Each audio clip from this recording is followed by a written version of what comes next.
Então, para chegarmos àquele denominador que eu falei em relação aos spins e o espaço-tempo, e para você entender, a gente pode fazer uma analogia com base nessa sala aqui, por exemplo. Então, eu imagino uma sala, e essa sala aqui que eu vou chamar de átomo, e eu estou lá dentro desta sala analisando a interação quântica entre as matérias de prótons, nêutrons e elétrons. Assim como as forças que interagem.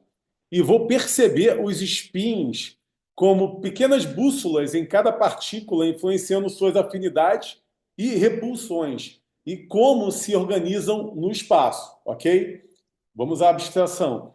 É como se cada partícula fosse um ímã que interage com outros de acordo com a direção de sua bússola interna, certo?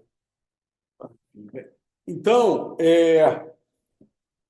uma outra analogia é imaginar os spins como polos de um planeta e não o planeta com seus polos, como a gente colocou aqui nesse gráfico.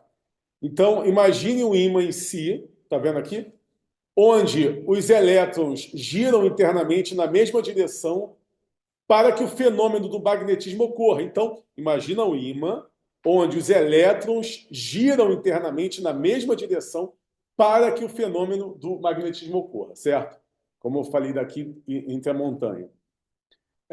O spin seria como esse ímã, definindo a direção do seu campo magnético, que podemos chamar de para cima ou para baixo, certo? Se influências externas, como outro ímã, por exemplo, alterarem a orientação desse ímã aqui, ele manterá a nova direção após a alteração, certo? Então, o spin pode ser visto como os polos de um ímã analogicamente.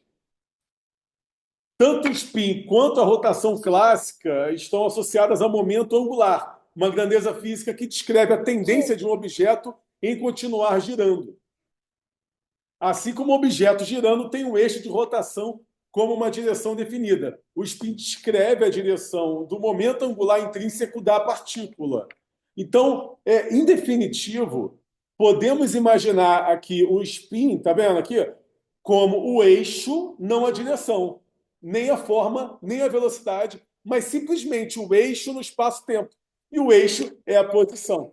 Então, o spin surgiu como uma ideia aqui nesse nosso raciocínio que eu tive sobre o spin na definição da posição e orientação das partículas no universo, como um elemento fundamental da estrutura do espaço-tempo e não apenas como uma propriedade individual das partículas.